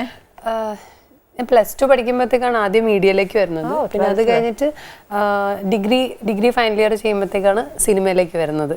ഓക്കെ. അത് കഴിഞ്ഞിട്ടാണ് ഇതൊരു പ്രൊഫഷനായിട്ടും സീരിയസ് ആയിട്ടും ഒക്കെ വരുന്നത്. പിന്നെ ഒരു ഡിഗ്രി കാലയളവ് തൊട്ടാണ്. അപ്പൊ ഫസ്റ്റ് ഇയർ ഡിഗ്രിക്ക്? ഫസ്റ്റ് ഇയർ അല്ല, ഫൈനൽ ഇയർ ഡിഗ്രിക്കാണ് ബെയിലേക്ക്. അപ്പൊ ശരിക്കും എനിക്ക് തോന്നുന്നു ഒരു ടീനേജ് ഏജില്. പക്ഷെ ആ സമയത്ത് ഇൻഡസ്ട്രിയിലേക്ക് വന്നപ്പം നമ്മൾ ഒരുപാട് മെച്ചോർഡ് ക്യാരക്ടേഴ്സാ ചെയ്തേ അല്ലേ? അത് ശരിക്കും മെച്ചോർഡ് ക്യാരക്ടർ എന്ന് പറയാൻ പറ്റില്ല ചേച്ചി. വെയിലിലെ ക്യാരക്ടർ അങ്ങനെ. പിന്നെ അത് കഴിഞ്ഞിട്ട് ഞാൻ ചെയ്തതെല്ലാം വിലാപങ്ങൾക്കപ്പുറം ഒക്കെ ആണെങ്കിലും ചെറിയ കുട്ടിയാണ്. ശരിക്കും ഒരു ട്രാൻസ്ഫോർമേഷൻ ഉണ്ടായിരുന്നു അത് കഴിഞ്ഞിട്ട് ചെയ്ത ക്യാരക്ടേഴ്സ് എല്ലാം. പിന്നെ അത് കഴിയുമ്പോഴത്തേക്ക് കുറെ മെച്ചോർഡ് ക്യാരക്ടേഴ്സ് ചെയ്തു. പിന്നെ ഈ മെച്ചോർഡ് ക്യാരക്ടേഴ്സ് ചെയ്തുകൊണ്ടിരിക്കുമ്പോൾ തന്നെ ചെറിയ കുട്ടിയായിട്ടുള്ള ക്യാരക്ടേഴ്സും ചെയ്തു. ഓക്കെ. പക്ഷേ ബേസിക്കലി പ്രിയങ്ക എന്നറിയുമ്പോൾ ഞാൻ പ്രിയങ്കയെ പറ്റി പെട്ടെന്ന് എല്ലാരും ചിന്തിക്കുമ്പോഴത്തേക്ക് പ്രിയങ്ക ഭയങ്കര സീരിയസ് റോൾസ് അങ്ങനെ അല്ലെ, അത്ര ഡെപ്ത് ഉള്ള ക്യാരക്ടേഴ്സ് ആ ചെയ്യുന്നത്. ആ ഈസി ഗോയിങ് ക്യാരക്ടേഴ്സിനെ പറ്റി ഒന്നും ആരും പറയുന്നില്ലോ. പ്രിയങ്ക ഭയങ്കര സീരിയസ് ക്യാരക്ടേഴ്സ് ചെയ്യുന്നത്. അങ്ങനെ ഒരു ഇംപ്രഷൻ വന്നിട്ടില്ലേ? എവിടേക്കോ വന്നിട്ടുണ്ട്. കാര്യം അത് എന്നിലേക്ക് എത്തപ്പെട്ട ക്യാരക്ടേഴ്സ്, ഞാൻ മലയാളത്തിൽ ഇപ്പൊ ചെയ്ത ക്യാരക്ടേഴ്സ് എല്ലാം അങ്ങനെ എടുത്തു നോക്കിയ കുറേ ക്യാരക്ടേഴ്സ് അങ്ങനെ ബോൾഡ് ആയിട്ടുള്ള ക്യാരക്ടേഴ്സ് ആയിരുന്നു. അങ്ങനെ നല്ല സ്ട്രെങ്ത് ഉള്ള ക്യാരക്ടേഴ്സ്. അപ്പൊ ആദ്യമായിട്ട് ചെയ്യുമ്പോഴത്തേക്ക് അത് ഇച്ചിരി ഹെവിനെസ് തോന്നിയോ? അത് എൻജോയ് ചെയ്ത് ചെയ്തുകൊണ്ട് അങ്ങനെയൊന്നും തോന്നിയില്ല. ഇഷ്ടമായിരുന്നു. നമുക്ക് എപ്പോഴും കഥ കേൾക്കുമ്പോഴത്തേക്ക് ഒരുപാട് ഇഷ്ടം തോന്നുന്ന ക്യാരക്ടേഴ്സ് ആണ് എപ്പോഴും ചെയ്തിട്ടുള്ളത്. അപ്പൊ അതുകൊണ്ട് അങ്ങനെ ഒരു പ്രശ്നമല്ല. അത് ചെയ്യുമ്പോഴത്തേക്ക് അതിനോടങ്ങ് ഇൻവോൾവ് ആയിട്ട് അതൊക്കെ ഇഷ്ടപ്പെട്ടായിരുന്നു ചെയ്തത്. അങ്ങനെ ഒരു വലിയ മോഹമൊന്നും ഉണ്ടായിരുന്നില്ല. പക്ഷെ ഇപ്പോഴൊക്കെ ആലോചിച്ചൊക്കെ നോക്കുമ്പോഴത്തേക്ക് പണ്ടൊക്കെ കണ്ണാടിന്റെ മുന്നിലൊക്കെ ഭയങ്കര അഭിനയമൊക്കെ ആയിരുന്നു. പക്ഷെ എനിക്ക് തോന്നുന്നു അതൊക്കെ ഇങ്ങനെ ഉള്ളിൽ കിടന്നതായിരിക്കാം. അപ്പൊ ഫസ്റ്റ് നമ്മൾ മലയാള മൂവിയാണോ ചെയ്യുന്നത്? അല്ല, വെയിലായിരുന്നു. ഫസ്റ്റ് വെയിലായിരുന്നു, തമിഴ്. ഓ, അത് ശരി. അപ്പൊ മലയാളി കൊച്ച് തമിഴിൽ പോയി എൻ്റർ ആയിട്ടാണോ മലയാളത്തിലേക്ക് വന്നത്? എങ്ങനെയാണോ ഈ ട്വിസ്റ്റ് നടന്നത്? അല്ല, അങ്ങനെ ഒരു ഓപ്പർച്യൂണിറ്റി ക്യാമറമാൻ അഴകപ്പൻ സാറാണ് അതിന് വേണ്ടിയിട്ട് വിളിക്കുന്നത്, വെയിലിന് വേണ്ടിയിട്ട് വിളിക്കുന്നത്. അപ്പൊ ഭയങ്കര ടെൻഷനാ. അങ്ങനെ തമിഴ് ഭാഷയൊന്നും വലുതായിട്ടൊന്നും അറിയത്തൊന്നുമില്ല. എന്നാലും രണ്ടും കൽപ്പിച്ച് പോയി ചെയ്തു കഴിഞ്ഞപ്പോഴത്തേക്ക് എനിക്ക് ആ കഥ കേട്ടപ്പോൾ തന്നെ ഭയങ്കര ഇഷ്ടപ്പെട്ടു. പിന്നെ ആ സിനിമ ചെയ്യണമെന്ന് തോന്നിയത് ചെയ്തേക്കാന്നൊക്കെ ഒരു തീരുമാനം വന്നത് അതിലെ പാട്ടായിരുന്നു. ഉരുകുതേ എന്ന് പറയുന്ന പാട്ട് കേൾപ്പിച്ചു തന്നു. ക്യാരക്ടറും കഥയൊക്കെ പറഞ്ഞപ്പോഴത്തേക്ക് ചെയ്താ കൊള്ളാം എന്നുള്ളൊരു ഇത് വന്നിട്ട്. നല്ല പാട്ടല്ലേ? നല്ല പാട്ട്. പാടൂല്ലേ? പാടും. ഞാൻ കേട്ടിട്ടുണ്ടല്ലോ പ്രിയങ്ക നല്ലായിട്ട് പാടുമെന്ന്. പാട്ട് വേണമെങ്കിൽ പാടും, അത് ആഹാരം വേണമെങ്കിൽ പാടും. ഉരുകുതേ മറുകുതേ ഒരേ പാർവയാലേ ഉലകമേ സുഴലുതേ ഒന്നെ பார்த்ததாலே தங்கம் உருகுதே அங்கம் கலையுதே வெக்கம் உடையுதே முத்தம் தோண்டருதே സ്വക്കിത്താനെ പോകിരേനെ മാവാ കൊഞ്ചം നാളായി. ഇതാന്നോ പാടാൻ അറിയാൻ മേലെന്ന് പറഞ്ഞ എന്റെ ദൈവമേ, എന്റെ കുഞ്ഞ് വേഗം കഴിച്ചു. ഇപ്പൊ കഴിക്കല്ലേ, നമുക്ക് വിശേഷം പറഞ്ഞിട്ട് കഴിച്ചാൽ. TV ചന്ദ്രൻ സാറുമായിട്ട് വർക്ക് ചെയ്യാൻ വന്ന് വിലാപങ്ങൾക്കപ്പുറം. അതിനാണ് എനിക്ക് സ്റ്റേറ്റ് അവാർഡ് കിട്ടിയത്, ബെസ്റ്റ് ആക്ട്രസ് അവാർഡ് കിട്ടിയത്. ചന്ദ്രൻ സാറിന്റെ കൂടെ 2 സിനിമ ചെയ്തു, വിലാപങ്ങൾക്കപ്പുറവും ഭൂമി മലയാളം. ശരിക്കും ഇപ്പൊ നമ്മുടെ സ്ത്രീകള് അനുഭവിക്കുന്ന ഒത്തിരി അതിനകത്ത് കാണിക്കുന്നുണ്ട് അല്ലേ? വിലാപങ്ങൾക്കപ്പുറത്തുള്ള ക്യാരക്ടർ ഭയങ്കര ബോൾഡാണ്. ചേച്ചി നേരത്തെ പറഞ്ഞില്ലേ, പ്രിയങ്ക ഭയങ്കര ബോൾഡ് ആയിട്ടുള്ള ക്യാരക്ടേഴ്സ് ആണ് ഞാൻ. അപ്പൊ ആ വിലാപങ്ങൾക്കപ്പുറത്തുള്ള ക്യാരക്ടർ ചെറിയ കുട്ടിയാണ്. ശരിക്കും ഒരു ഗുജറാത്ത് റൈറ്റ്സിലെ വിക്ടിമാണ് ആ കുട്ടി. അപ്പോൾ ശരിക്കും അതൊരു റിയൽ ക്യാരക്ടറാണ്. അപ്പോൾ എന്താന്ന് പറഞ്ഞാൽ ചെറിയ കുട്ടിയാണ്, അത് +2 പഠിക്കുന്ന കുട്ടിയായിട്ടാണ് കാണിക്കുന്നത്. ആ +2 പഠിക്കുന്ന കുട്ടി അവൾ അവിടെ നിന്ന് ഗുജറാത്തിൽ നിന്ന് ഓടി വരുന്ന, കേരളത്തിൽ വരുന്ന കുറേ സർക്കംസ്റ്റൻസസ് ഇങ്ങനെ തരണം ചെയ്ത് അവസാനം അവിടെ നമ്മൾ ബോൾഡായിട്ട് ഗുജറാത്തിലേക്ക് തിരിച്ചെത്തുന്നതാണ്. പക്ഷെ ചെറിയ പ്രായത്തിലുള്ള കുട്ടിയാണെങ്കിലും അവള് ഭയങ്കര ബോൾഡാണ്. ജീവിതത്തില് അവള് ഭയങ്കര ബോൾഡായിട്ടാണ് ബിഹേവ് ചെയ്യുന്നത്. അതിൽ വളരെ ശക്തിയായ ഒരു സ്ത്രീ ആയിട്ട് അവള് രൂപപ്പെട്ട് വരികയാണ് ചെയ്യുന്നത്, രൂപാന്തരം പ്രാപിച്ചു വരികയാണ് ചെയ്യുന്നത്. അപ്പൊ നോക്കുമ്പോഴത്തേക്ക് കാണുമ്പോൾ അത് വളരെ ബോൾഡായിട്ട് തന്നെയാണ് തോന്നുന്നത്. ഇതൊക്കെ ആയിരിക്കാം. ശരിക്കും നമ്മുടെ എന്താ പറയാ ആ ഒരു ക്യാരക്ടർ എന്ന് പറഞ്ഞാൽ ഒത്തിരി പേരെ റെപ്രസെന്റ് ചെയ്തിട്ടുണ്ട് അല്ലേ? ശരിക്കും കുറച്ചൊക്കെ നമ്മൾ ബോൾഡ് ആവണം സ്ത്രീകൾ അല്ലേ? ഇല്ലെങ്കിൽ ഇപ്പം ഈ പോകുന്ന ഫ്യൂച്ചറിലേക്കുള്ള അതാണ് കുറച്ച് പ്രയാസം തോന്നുന്നു സ്ത്രീകൾക്ക് ജീവിക്കാൻ തന്നെ അല്ലേ? അല്ല, ബോൾഡ് ആവണം, കോൺഫിഡൻസ് ഉണ്ടായിരിക്കണം, വേണം തീർച്ചയായിട്ടും എല്ലാ സ്ത്രീകൾക്കും ഉണ്ടായിരിക്കണം. കറക്റ്റ്. പിന്നെ മോളെ ഇപ്പം സ്പോർട്സ് ഒക്കെ ഒരുപാട് പഠിച്ചിട്ടുണ്ട്? എനിക്ക് സ്പോർട്സ് ആയിട്ട് വലിയ ബന്ധമൊന്നും ഇല്ലാത്ത ആളാ. പക്ഷെ ഭൂമി മലയാളത്തില് ലോങ് ജമ്പറായിട്ട് ചെയ്തു. അതിന്റെ ഫുൾ ക്രെഡിറ്റ് ചന്ദ്രൻ സാറിന് തന്നെയാണ്. കാര്യം എന്നെ ആ ക്യാരക്ടറിനെ വിളിക്കുമ്പോൾ പോലും എനിക്ക് ഭയങ്കര കൺഫ്യൂഷൻ ആയിരുന്നു, ഈ ക്യാരക്ടർ ഞാൻ ചെയ്താൽ എങ്ങനെ ശരിയാവും എന്നൊക്കെ. പക്ഷെ അത് സാറ് തന്നൊരു കോൺഫിഡൻസ് ആയിരുന്നു, ചേച്ചി അത് ഇല്ല നീ ചെയ്താലേ ശരിയാവും, നീ തന്നെ ചെയ്യണം എന്ന് പറഞ്ഞിട്ട് കുറച്ച് ദിവസം അത് കാര്യം എനിക്ക് വലിയ അതായത് ലോങ് ജമ്പ് നമ്മൾ കണ്ടിട്ടേ ഉള്ളൂ, പിന്നെ അങ്ങനെ ലോങ് ജമ്പ് ചെയ്തിട്ടില്ല. അപ്പം അതുകൊണ്ട് എന്താണ് എന്ന് കറക്റ്റ് ഏകദേശം ഒരു ധാരണ ഉണ്ടായിരിക്കണല്ലോ. അപ്പോൾ അതിൻ്റെ ഒരു ലോങ് ജമ്പിൻ്റെ ഫിനിഷിങ്, ലാൻഡിങ്, ഇങ്ങനത്തെ കുറേ കാര്യങ്ങളുണ്ടല്ലോ. അപ്പം അങ്ങനെ ഒരു ക്യാരക്ടർ ചെയ്യുമ്പോൾ അതൊരു പ്രൊഫഷണൽ ആയിട്ട് ചെയ്യണ്ടേ. അപ്പൊ അതുകൊണ്ട് തന്നെ കുറച്ച് ദിവസം സായിൽ പോയിട്ട് കുറച്ച് ദിവസം അതിന്റെ കോച്ച് ഉണ്ടായിരുന്നു, സത്യാനന്ദ സാർ ഉണ്ടായിരുന്നു. അവിടുത്തെ കോച്ചിന്റെ അടുത്ത് പോയിട്ട് കുറച്ച് ദിവസം അതിന് വേണ്ടിയിട്ട് പ്രാക്ടീസ് ചെയ്യുകയൊക്കെ ചെയ്തു. ഒരു 1 വീക്ക് 2 വീക്സ് പോയിട്ട് പ്രാക്ടീസ് ചെയ്യുകയൊക്കെ ചെയ്തിട്ടാണ് ഞാനത് ചെയ്തേക്കുന്നത്. പിന്നെ ആ ഒരു ലോങ് ജമ്പ് ആകുമ്പോൾ ഈ കാഫ് മസിൽസ് ഇല്ലേ, കാഫ് മസിൽസ് ഒക്കെ നമ്മുടെ ബോഡി, അതായത് നമ്മുടെ അപ്പിയറൻസ് കണ്ടാൽ അതൊരു ലോങ് ജമ്പർ എന്ന് ഫീൽ ചെയ്യണം. അപ്പൊ നമുക്ക് അങ്ങനെ മാറ്റാൻ പറ്റില്ല കുറച്ച് ദിവസം. നമുക്കങ്ങനെ മൊത്തമായിട്ട് മാറ്റിയാൽ നമ്മുടെ പ്രൊഫഷന് അത് വലിയ ബുദ്ധിമുട്ടാണ്. സോ നമുക്കങ്ങനെ അപ്പിയറൻസ് വൈസിൽ ഒക്കെ ഒരു ലോങ് ജമ്പർ ഫീൽ ചെയ്യിപ്പിക്കണം. അപ്പം അതിന് വേണ്ടിയിട്ട് ഈ പറഞ്ഞ പോലെ കുറച്ച് ഞാൻ ശരിക്കും അപ്പർ ബോഡി നോക്കിയില്ല, ലോവർ ബോഡി ശരിക്കും ഈ കാഫ് മസിൽസും അതുമൊക്കെ അതൊക്കെ അതിന് വേണ്ടി കുറച്ച് വർക്കൗട്ട് ചെയ്തു. പിന്നെ നമ്മൾ ഈ കണ്ടിന്യൂസ് അതിന് വേണ്ടിയിട്ട് ഞാൻ നന്നായിട്ട് ജോഗിയും ഓടുകയൊക്കെ ചെയ്ത് പിന്നെ കുറച്ച് മസിൽസ് ഒക്കെ ആ രീതിയിലേക്ക്. പിന്നെ നമ്മൾ അത്രയും ഇഷ്ടപ്പെട്ട് ചെയ്യുന്നതല്ലേ. പിന്നെ നമ്മൾ ചെയ്യുന്നൊരു ജോലിയോട് അത് എന്തോ ആയിക്കോട്ടെ, അത് എന്ത് ജോലി ചെയ്താലും നമ്മൾ അതിൽ പാഷനേറ്റ് ആണെങ്കിൽ ഡെഡിക്കേറ്റഡ് ആവണം. അപ്പോൾ അങ്ങനെ തന്നെ ഒരു കാര്യം ചെയ്യാൻ പാടുള്ളൂ. അത് എന്താ ഈവൻ കുക്കിംഗ് ആണെങ്കിൽ പോലും ഞാൻ കുക്ക് ചെയ്യാറുണ്ട്. പക്ഷെ എനിക്ക് മൂഡുണ്ട്, എനിക്ക് കുക്ക് ചെയ്യണം എന്നങ്ങനെ തോന്നിയാൽ മാത്രമേ ഞാൻ കയറിയിട്ട് കുക്ക് ചെയ്യാറുള്ളൂ. അപ്പം അങ്ങനെ കുക്ക് ചെയ്യുന്നതിൻ്റെ അന്ന് നന്നായിട്ടിരിക്കുകയും ചെയ്യും. അല്ലാണ്ട് ഒരു അതുകൊണ്ട് എന്ത് കാര്യം ചെയ്താലും ആ ഒരു ഡെഡിക്കേഷനോടെ ചെയ്യണം എന്ന് വിചാരിക്കുന്ന ഒരാളാണ് ഞാൻ. ഓക്കെ. അപ്പൊ മോളെ ഓരോ ക്യാരക്ടേഴ്സ് മോളെ സ്ക്രിപ്റ്റ് വരുമ്പോഴോ ഓരോ ക്യാരക്ടേഴ്സ് സെലക്ട് ചെയ്യുമ്പോഴൊക്കെ അത്രയും നോക്കിയും കണ്ടും ഒക്കെയാണ് സെലക്ട് ചെയ്യുന്നത്? ഇതുവരെയും അങ്ങനെയാണ്. അപ്പൊ എങ്ങാനും നമ്മുടെ പ്രേക്ഷകരുടെ ഇടയിൽ ഏതെങ്കിലും ഒരു ക്യാരക്ടർ പ്രിയങ്ക ചെയ്യാതെ മിസ്സായി പോയ പോലെ എന്തെങ്കിലും ഉണ്ടോ? അതായത് ഫോർച്ചുനേറ്റ്ലി ഓർ അൺഫോർച്ചുനേറ്റ്ലി നിറയെ ക്യാരക്ടേഴ്സ് എനിക്ക് വന്നിട്ട് മലയാളത്തിൽ തന്നെ ഒത്തിരി നല്ല സിനിമകൾ ചെയ്യാൻ പറ്റാണ്ട് പോയിട്ടുണ്ട്. അത് ചിലപ്പോൾ അത് ഈ പറയുന്ന ഒരു സിനിമ ചെയ്യാമെന്ന് വാക്ക് പറഞ്ഞു കഴിഞ്ഞാൽ എനിക്ക് അതിൽ നിന്ന് അത് കംപ്ലീറ്റ് ചെയ്യാതെ അതിൽ നിന്ന് എനിക്ക് വെളിയിൽ വരുന്നത് എനിക്ക് വലിയ ബുദ്ധിമുട്ടുള്ള ഒരാളാണ് ഞാൻ. അപ്പോൾ അതായത് ഒരു വാക്ക് പറഞ്ഞു പോയാൽ അതിൽ നിന്ന് അപ്പം അങ്ങനെ അത് കുറച്ചൊരു ബുദ്ധിമുട്ടുള്ള ഒരാളാണ്. അപ്പം അതുകൊണ്ട് തന്നെ പലപ്പോഴും പല സിനിമകൾക്കും വേണ്ടിയിട്ടും വലിയ വെയിറ്റിംഗ് വന്നിട്ട് ചിലപ്പോൾ ആ സിനിമകളുടെ ഡേറ്റ് മാറി പോയിട്ട് തന്നെ ചിലപ്പോൾ ഞാൻ ആ സമയത്ത് വേറെ സിനിമ പോലും ചെയ്യണ്ടാവില്ല. പക്ഷെ അവർക്ക് പറഞ്ഞൊരു വാക്കിന്റെ പേരിൽ ഞാൻ എത്രയോ നല്ല സിനിമകൾ ഞാൻ മിസ് ചെയ്തിട്ടുണ്ട്. മിസ്സായി പോയ ഏതെങ്കിലും ക്യാരക്ടർ ഉണ്ട്? ഒത്തിരി ക്യാരക്ടേഴ്സ് ഉണ്ട്. പക്ഷെ അതിനപ്പുറത്തേക്ക് ഞാൻ വിശ്വസിക്കുന്ന ഒരു കാര്യമുണ്ട്. ഈ നമ്മൾ പണ്ടുള്ളവർ പറയത്തില്ലേ, ഓരോരുത്തരുടെയും നെൽമണിയിൽ അവരവരുടെ പേര് എഴുതി വെച്ചേക്കുന്നു എന്ന് പറയുന്ന പോലെ ചില സിനിമകൾ ഞാൻ ചെയ്യണ്ടെന്ന് വിചാരിക്കും. പക്ഷേ അത് ഏതെങ്കിലുമൊക്കെ സർക്കംസ്റ്റൻസിൽ ഞാൻ ചെയ്തിരിക്കും. അത് അപ്പോൾ എനിക്ക് തോന്നും ഇത് ഞാൻ ചെയ്യേണ്ടിയിരുന്ന സിനിമയാണ്. ചില സിനിമകൾ ചെയ്യണം എന്ന് ആഗ്രഹിച്ചിട്ട് ഇവൻ ഡേറ്റും ഒക്കെ നമ്മളെല്ലാം കൺഫേം ചെയ്ത് ഇവൻ അഡ്വാൻസ് പോലും നമ്മൾ വാങ്ങിച്ചിട്ട് പോലും അവസാന നിമിഷം ആ സിനിമ നമുക്ക് ചെയ്യാൻ പറ്റാണ്ട് പോകുന്ന സാഹചര്യം. അപ്പൊ ആ സിനിമ അത് ഞാൻ ചെയ്യേണ്ടതല്ല, അപ്പൊ അത് എനിക്കുള്ളതല്ല. ഇപ്പൊ പുതിയ ഞാൻ ഇപ്പോൾ ഒരു സിനിമ ഫിനിഷ് ചെയ്തു. ഇപ്പോൾ അടുത്ത 2 സിനിമകൾ തമിഴിലും മലയാളത്തിലുമായിട്ട് ചെയ്യാൻ പോകുന്നു. പിന്നെ അതിന്റെ ഒരു അനൗൺസ്മെന്റ്സും കാര്യങ്ങളൊക്കെ വരട്ടെ എന്ന് വിചാരിച്ചിട്ടാണ് ഞാൻ അതിന്റെ അനൗൺസ്മെന്റ്സ് വരട്ടെ. കാര്യം എന്താണെന്നറിയോ, പലപ്പോഴും നമ്മൾ സിനിമകളുടെ ഇപ്പോൾ അവരുടെ ഒഫീഷ്യൽ അനൗൺസ്മെന്റ് വരാതെ തന്നെ നമ്മൾ പലപ്പോഴും സിനിമകൾ പറഞ്ഞു കഴിഞ്ഞാൽ അത് പലപ്പോഴും മാറുകയൊക്കെ ചെയ്യാറുണ്ട്. അപ്പൊ അതുകൊണ്ട് ഞാൻ കഴിവത് സിനിമയുടെ ഷൂട്ടിംഗ് തുടങ്ങാത്തടത്തോളം അല്ലെങ്കിൽ ഒഫീഷ്യൽ അനൗൺസ്മെന്റ് വരാത്തടത്തോളം ഞാൻ പറയാറില്ല ചേച്ചി. ഇപ്പോ very good, your attitude is very good. ഓരോ കാര്യത്തിനും അല്ലേ ഭയങ്കര ചിന്തിച്ച് അങ്ങനെയൊക്കെ ലൈഫിലും അങ്ങനെയാ?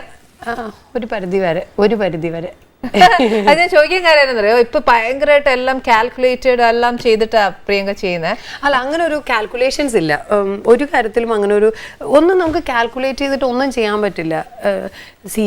വരുന്നതിനെ നമുക്ക് ഏതാണോ, അതായത് നമ്മളുടെ മുന്നിലേക്ക് വരുന്ന കാര്യങ്ങളെ നല്ല രീതിയിൽ ആർക്കും ഒരു തരത്തിലുള്ള വിഷമങ്ങളും ഉപദ്രവങ്ങളും ഉണ്ടാവാത്ത രീതിയിൽ നമ്മളെ കൊണ്ട് നല്ല രീതിയിൽ അതിനെ ഫോക്കസ് ചെയ്ത് നല്ല വഴിയെ കൊണ്ടുപോകാന്നുള്ളതിനപ്പുറത്തേക്ക് നമുക്കൊന്നും ചെയ്യാൻ പറ്റത്തില്ല. അപ്പൊ മൂക്ക് ഇപ്പൊ ഒരു മോനല്ലേ? എനിക്കൊരു മോനല്ലേ? അദ്ദേഹത്തെയും ഇങ്ങനെ തന്നെയാ വളർത്തുന്നത്? എനിക്ക് തോന്നുന്നു. പിന്നെ നമുക്കൊന്നും പ്ലാൻ ചെയ്തിട്ട് ചെയ്യാൻ പറ്റില്ല ചേച്ചി, പ്രീ പ്ലാൻഡ് ആയിട്ട് ഒന്നും ചെയ്യാൻ പറ്റില്ലല്ലോ. പിന്നെ ഞാൻ വിചാരിക്കുന്നു എല്ലാത്തിനേക്കാൾ ഉപരിയായിട്ട് അവനൊരു നല്ല മനുഷ്യനായിട്ട് വളരണം എന്ന്. ഞാൻ എപ്പോഴും എല്ലായിടത്തും പറയുന്ന ഒരു കാര്യമുണ്ട്, ഇപ്പൊ എൻ്റെ മകൻ ആരാവണം, അല്ലെങ്കിൽ എൻ്റെ മകൻ എന്താവണം, എൻ്റെ മകൾ ഇങ്ങനെ ആവണം. ഇതെല്ലാം എല്ലാ ഇപ്പം നമ്മുടെ അച്ഛനമ്മമാരെ തൊട്ട് ഈ പറഞ്ഞ നമ്മളൊക്കെ ചിന്തിക്കും. ഞാനൊരു അമ്മയാണ് ചിന്തിക്കുന്നത്. പക്ഷെ അതിനേക്കാൾ അപ്പുറത്തേക്ക് എനിക്ക് തോന്നുന്നു ഇപ്പോഴത്തെ നമ്മുടെ ഒരു സാമൂഹിക ചുറ്റുപാടിൽ എനിക്ക് തോന്നുന്നു, പ്രത്യേകിച്ച് ഒരു ആൺകുട്ടിയാണെങ്കിലും പെൺകുട്ടിയാണെങ്കിലും ഞാൻ ആരാണ്, സ്വയം ആരാണെന്ന് പറഞ്ഞ് മനസ്സിലാക്കി അതിനപ്പുറത്തേക്ക് ഒരു നല്ല മനുഷ്യനാക്കി അവരെ വളർത്തിയെടുക്കണം എന്ന് എനിക്ക് തോന്നുന്നു. അവർക്ക് സമൂഹത്തിനോടുള്ള റെസ്പോൺസിബിലിറ്റി, അവനോടുള്ള ഒരു റെസ്പോൺസിബിലിറ്റി പറഞ്ഞ് മനസ്സിലാക്കി ഒരു നല്ല ഹ്യൂമൻ ബീങ് ധാരാളം. കാര്യം ഞാനിത് പറയാൻ കാര്യം എന്താണെന്ന് പറയുക, ഇപ്പോൾ നമ്മളിപ്പോ കാണാം, ഇപ്പൊ ഒരുപാട് പെൺകുട്ടികൾ ആക്രമിക്കപ്പെടുന്നു, അല്ലെങ്കിൽ ഇങ്ങനെ ഒരുപാട് കാര്യങ്ങൾ ഞാനത് പ്രത്യേകിച്ച് എടുത്തു പറഞ്ഞില്ല. ഇങ്ങനെയെല്ലാം നമ്മൾ കാണുമ്പോഴത്തേക്ക് പെൺകുട്ടികളെ നേരെ വളർത്താത്തതിൻ്റെയാണ്, അല്ലെങ്കിൽ പെൺകുട്ടികൾ അങ്ങനെയാണ്.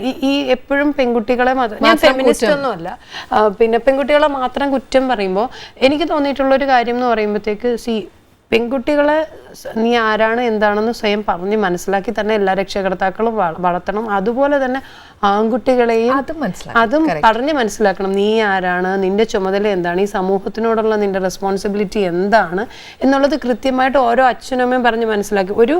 ഒരു ആൺകുട്ടി തെറ്റ് ചെയ്യുന്നുണ്ടെങ്കിൽ ഞാൻ പറയാം ഒരു 50% അതിന്റെ ഉത്തരവാദി അവനെ വളർത്തി വലുതാക്കി അച്ഛനും അമ്മയാണ്. അതെ, അച്ഛനമ്മയാണ്. അപ്പം അതുകൊണ്ട് ഒരു ആൺകുട്ടി തെറ്റ് ചെയ്തു എന്ന് പറഞ്ഞിട്ട് പാരൻസിന് ഒരിക്കലും ഒഴിഞ്ഞു മാറാൻ പറ്റത്തില്ല. പിന്നെ ചിലപ്പോൾ അവൻ്റെ ഒരു ബേസിക് നേച്ചർ ആയിരിക്കാം, വളർന്നു വന്ന സാഹചര്യം ആയിരിക്കാം, ഇതെല്ലാം ഒരു ക്രിമിനൽ പാരൻസിനും റെസ്പോൺസിബിലിറ്റി ഉണ്ട്. അപ്പം അടുത്ത ജനറേഷൻ എങ്കിലും ഈ പറഞ്ഞ പോലെ അത് നമ്മളുടെ കടമയാണെന്ന് മനസ്സിലാക്കിയിട്ട് ഞാൻ എപ്പോഴും പറയാറുണ്ട്. എൻ്റെ മകൻ ഇങ്ങനെയാണെന്ന് പറയണതിനപ്പുറത്തേക്ക് എൻ്റെ മകനെ ആ പെൺകുട്ടികളുടെ കൂടെ വിശ്വസിച്ച് അവർക്ക് കൂട്ടിനയക്കാന്ന് ഒരു അച്ഛനും അമ്മയും പറയാൻ പറ്റിയാൽ അവിടെയാണ് ആ അച്ഛനും അമ്മയും ഒരു അഭിമാനിക്കേണ്ട നിമിഷം എന്ന് എനിക്ക് തോന്നുന്നത്. മോള് എവിടെയാണോ, ട്രിവാൻഡ്രത്താണോ പഠിച്ചത്? ഞാൻ പഠിച്ചത് മാരവാനീസിലായിരുന്നു. ആ ഫ്രണ്ട്ഷിപ്പ് ഒക്കെ ഉണ്ട് ഇപ്പൊ? ഉണ്ട്. എൻ്റെ നല്ല സൗഹൃദങ്ങളിൽ കൂടുതലും അവിടെയാണ്. ഒരുപാട് പേരുണ്ട്. ഷക്കീല, ചിത്ര, നീനു, മിഥിലേഷ്, മനോജ്, എല്ലാരും വിളിക്കാറുണ്ട്. പക്ഷെ എപ്പോഴും ഒന്നും വിളിക്കാറില്ല. പക്ഷെ അവരെല്ലാരും ടച്ചിലുണ്ട്, ടെക്സ്റ്റ് ചെയ്യാറുണ്ട്, വല്ലപ്പോഴും വിളിക്കാറുണ്ട്. എല്ലാരും കുറെ പേര് ക്രിട്ടിസൈസ് ചെയ്യും എല്ലാരെയും ഭയങ്കരമായിട്ട് അങ്ങോട്ടും ഇങ്ങോട്ടും ഉണ്ട്. കൊണ്ടും കൊടുത്തുമുള്ള ഫ്രണ്ട്ഷിപ്പാണ്. അവരെ സംബന്ധിച്ചിടത്തോളം അവർക്ക് ഈ വാന്യൂസിൽ പഠിച്ച പ്രിയങ്കയാണ്. ഇന്നും മാറ്റങ്ങളൊന്നുമില്ല. ആക്ട്രസ് അല്ല അവർക്ക്. പക്ഷെ അവർക്ക് ഇഷ്ടമാണ്. എൻ്റെ ഓരോ പ്രോഗ്രാംസ് കാണുമ്പോഴും എൻ്റെ ഓരോ സിനിമകൾ കാണുമ്പോഴും ഒക്കെ ഭയങ്കരമായിട്ട് അവർക്ക് ഭയങ്കര സന്തോഷമാണ് ക്രിട്ടിസൈസ് ചെയ്യാൻ. പക്ഷേ റിയൽ ഫ്രണ്ട്സ് എപ്പോഴും നല്ല ക്രിറ്റിസിസംസ്. തീർച്ചയായിട്ടും അങ്ങനെ ആയിരിക്കണം. ഞാനും തിരിച്ചങ്ങോട്ട് അങ്ങനെയാണ്, വിട്ടുകൊടുക്കത്തില്ല അല്ലെ? ഇപ്പൊ മോൾ എവിടെയാ സെറ്റിൽ ആയിരിക്കുന്നത്? വാമനപുരത്താണ്. വാമനപുരം. അപ്പൊ ഇനി അവിടെ തന്നെ സെറ്റിൽ? അങ്ങനെ പറയാൻ പറ്റില്ല. കാര്യങ്ങളൊന്നും പറയാൻ പറ്റില്ല. അല്ല, ഇത്രയും വലിയ ഭയങ്കര നാടൻ പെൺകുട്ടിയായിരുന്ന പ്രിയങ്ക ഭയങ്കര മേക്ക് ഓവറിലാണ് ഇപ്പൊ എന്നെ തന്നെ ഞെട്ടിച്ചത്. അപ്പൊ ശരിക്കും ഒരു വാമനപുരത്ത് താമസിച്ചിട്ട് ഇത്രയും മേക്ക് ഓവർ ഒക്കെ മാറിയിട്ട് ഒരു സിറ്റി ആഗ്രഹിക്കുകയല്ലേ നമ്മള്? എൻ്റെ മനസ്സെപ്പോഴും, അതായത് എനിക്ക് അവിടെ കിട്ടുന്ന ഒരു സുഖമുണ്ട്, എനിക്ക് കിട്ടുന്ന ഒരു സ്വാതന്ത്ര്യമുണ്ട്, ഒരു സ്നേഹമുണ്ട്, ഒരു കരുതലുണ്ട്, ഒരു തണലുണ്ട്,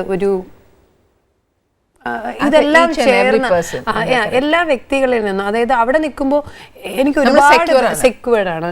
എനിക്ക് അതായത് ഒരുപാട് പേരുണ്ടെന്നുള്ള ഒരു തോന്നലുണ്ട്.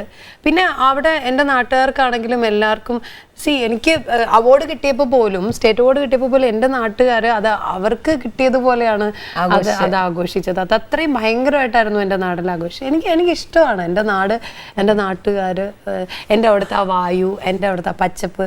എൻ്റെ അടുത്ത് എല്ലാവരും ചോദിക്കും, നിനക്ക് മാത്രമേ ഇങ്ങനെ നാടുള്ളൂ, നീ എന്തിനാ എത്രയും പറയും? ഞാൻ പറയും എനിക്ക് ഇഷ്ടമാണ് എൻ്റെ നാട്. ഒരു മോളാണോ അതോ സിബ്ലിംഗ്സ്? എനിക്കൊരു സിസ്റ്റർ ഉണ്ട്. ചേച്ചിയാ? അനിയത്തിയാണ്. അനിയത്തി എന്താ ചെയ്യാ? MBA ചെയ്യണം. ഇവിടെ ട്രിവാൻഡ്രത്ത്. അപ്പൊ പുള്ളിക്കാരത്തി ഞാൻ തമ്മിൽ ഈ പറഞ്ഞ പുള്ളിക്കാരത്തിയാണ് എന്റെ ഏറ്റവും വലിയ, എന്നെ ഭയങ്കരമായിട്ട് ക്രിട്ടിസൈസ് ചെയ്യുന്ന ഒരാളാണ്. എന്നാ പേര്? പ്രിയദ. പ്രിയങ്ക ആൻഡ് പ്രിയദ. ഓക്കെ, അത് പ്രത്യേക ഒരു പേരല്ലേ. പ്രിയങ്ക പിന്നെയും കേട്ടിട്ടുണ്ട്, പ്രിയദ ഒരു റയർ പേരാ. പുള്ളിക്കാരത്തിക്ക് ഇഷ്ടമൊന്നുമല്ല ഫിലിപ്പിലേക്ക് വരാനൊക്കെ? ഇല്ല, പുള്ളിക്കാരത്തി പഠിത്തം കാര്യങ്ങൾ അത്യാവശ്യമൊക്കെ ഇങ്ങനെ പഠിച്ചു പോകുന്ന ഒരാളാ. പ്രിയങ്ക വായിക്കോ ബുക്സ് ഒക്കെ? അത്യാവശ്യം. എന്നാ ഇഷ്ടം? ഭയങ്കര ഈ പറഞ്ഞ പോലെ ചെയ്ത ക്യാരക്ടേഴ്സ് പോലെ അങ്ങനൊന്നും ഇല്ല ചേച്ചി. ഈ പറഞ്ഞ പോലെ ഓരോ സമയം കഴിയുന്നതിനനുസരിച്ച് നമ്മുടെ വായിക്കുന്ന പുസ്തകങ്ങൾ ഇതെല്ലാം നമുക്ക് മാറിക്കൊണ്ടിരിക്കും. എല്ലാത്തരം പുസ്തകങ്ങളും വായിക്കും. അപ്പൊ ഒരേ കൈൻഡ് ഓഫ് ബുക്സ് എന്ന് പറഞ്ഞുകൊണ്ട് കോൺസെൻട്രേറ്റ് ചെയ്യാറില്ല. ഇപ്പൊ എന്നോട് മോള് പറഞ്ഞ ഭയങ്കര ഇമോഷണൽ ആയിട്ടുള്ള ഒരു വ്യക്തിയാണ് ഞാനെന്ന്. പക്ഷെ നമ്മൾ പെട്ടെന്ന് ഒരു കരച്ചിലോ എന്തെങ്കിലും ഒക്കെ വന്നു കഴിഞ്ഞാൽ what is the solution you find? Book വായിക്കോ, അത് പാട്ട് കേൾക്കോ, അത് പാചകം ചെയ്യോ? എനിക്ക് മൂഡ് പ്രശ്നമാണെങ്കിൽ പാചകം ചെയ്യാൻ പറ്റില്ല. ഞാൻ കുക്ക് ചെയ്യില്ല, ഞാൻ കിച്ചൺ സൈഡിലോട്ടേ പോവില്ല. അവിടെ എനിക്ക് ചിലപ്പോൾ ഞാൻ ഒറ്റയ്ക്കിരിക്കും. എനിക്ക് തോന്നുന്നു നമുക്ക് എന്ത് പ്രശ്നങ്ങളുണ്ടെങ്കിലും നമ്മുടെ സൊല്യൂഷൻ നമ്മൾ തന്നെയാണ് കണ്ടെത്തേണ്ടത്.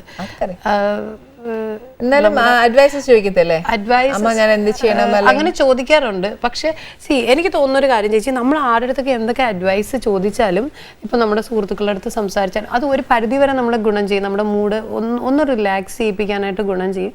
പക്ഷെ അതിനപ്പുറത്തേക്ക് നമ്മൾ റിലാക്സ്ഡ് ആവണം എന്ന് ഡിസൈഡ് ചെയ്യേണ്ടത് നമ്മളാണ്. വേണോ വേണ്ടേന്ന്. ഇപ്പൊ നമ്മുടെ ഒരു സുഹൃത്താണെങ്കിൽ നമ്മുടെ അച്ഛനും അമ്മയിലും ഒരു കാര്യം പറഞ്ഞാൽ ഓക്കെ അത് അങ്ങനെ തന്നെ മാറുമെന്ന് മനസ്സിനോട് പറയേണ്ടത് നമ്മളാണ്. അപ്പൊ പിന്നെ അപ്പൊ കുറെ നേരം ഒറ്റയ്ക്ക് ഇരിക്കാൻ നോക്കും. അത് പറ്റില്ല എന്നുണ്ടെങ്കിൽ പാട്ട് കേൾക്കും. ചിലപ്പോൾ എനിക്ക് ചില സമയത്ത് ചിലപ്പോൾ മൂഡ് മാറിയിരിക്കുമ്പോൾ എനിക്ക് എന്തെങ്കിലുമൊക്കെ ബുക്സ് വായിക്കുമ്പോഴത്തേക്ക് എനിക്ക് പെട്ടെന്ന് മൂഡ് മാറാറുണ്ട്. അല്ലെങ്കിൽ ഫിലിംസ് കാണും, അല്ലെങ്കിൽ ഈ പറഞ്ഞ പോലെ പാടും. അല്ലെങ്കിൽ എന്റെ മൂഡില്ല ഇപ്പൊ ഭയങ്കര പാട്ട് കേൾക്കാൻ ഒരു മൂടുണ്ട്. പ്ലീസ് കേൾക്കാനേ ഉള്ളൂ.